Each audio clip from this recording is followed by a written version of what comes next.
سیالکوٹ سے بھائی محمد فہیم اکرم صاحب نے سوال پوچھا ہے۔ لکھتے ہیں محترم مفتی صاحب،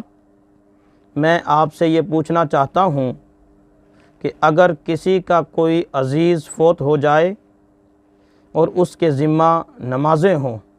تو کیا بیٹا اپنے باپ کے ذمہ کی نمازیں قضا پڑھ سکتا ہے یا نہیں؟ اگر کوئی طریقہ ہو کہ مرحوم کی نمازیں کسی طرح ادا ہو سکیں تو برائے مہربانی اس طریقہ سے ہمیں ضرور آگاہ کریں، نوازش ہوگی۔ آپ کا محب محمد فہیم اکرم۔ جی میرے محترم بھائی، اگر کوئی شخص فوت ہو جائے اور اس کے ذمہ کچھ نمازیں ہوں تو یہ نمازیں نماز کی صورت میں کوئی دوسرا شخص نہیں پڑھ سکتا، نہ ہی اس کی زندگی میں پڑھ سکتا تھا، نہ اس کے مرنے کے بعد پڑھ سکتا ہے۔ البتہ مرحوم کے ذمہ سے نمازوں کو ساقط کرنے کے لیے شریعت نے جو طریقہ بتایا ہے وہ طریقہ فدیہ کا ہے کہ ایک نماز کے بدلہ میں ایک صدقہ فطر یعنی 2.25 کلو گندم یا اس کے پیسے، یہ فی نماز کا فدیہ ہے، اور روزانہ کی 6 نمازیں محسوب کرنی ہیں،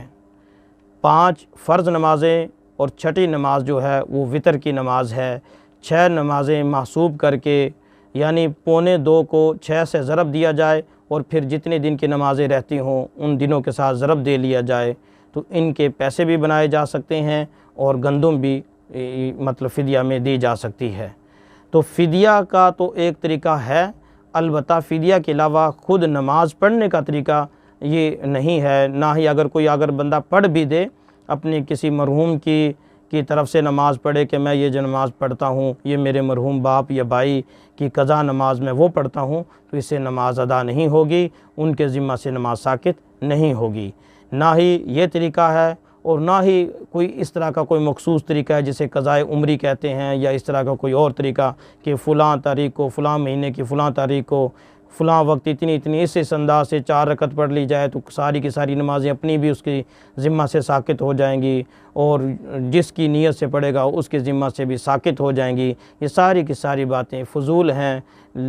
بیکار باتیں ہیں، حقیقت کے ساتھ ان کا کوئی تعلق اور واسطہ نہیں ہے۔ نہ ہی اس طرح کا شریعت نے کوئی طریقہ بتایا ہے کہ 4 رکعت نماز پڑھیں اور چاہے 100 سال کی نمازیں ذمہ کی ہوں وہ ساری کی ساری ساقط ہو جائیں۔ یہ ساری کی ساری فضول اور جعلی باتیں ہیں۔ لہٰذا صحیح بات یہی ہے کہ اگر کوئی نماز پڑھ سکتا ہے تو وہ نماز قضا کی صورت میں پڑھے گا، اگر فوت ہو گیا ہے یا نماز پڑھنے کی صلاحیت ہی ختم ہو گئی ہے تو اس کا بدل فدیہ کی صورت میں ہے جو میں نے عرض کر دیا۔ لہٰذا فدیہ تو دیا جا سکتا ہے، اس کے علاوہ اور کوئی دوسرا راستہ نہیں ہے۔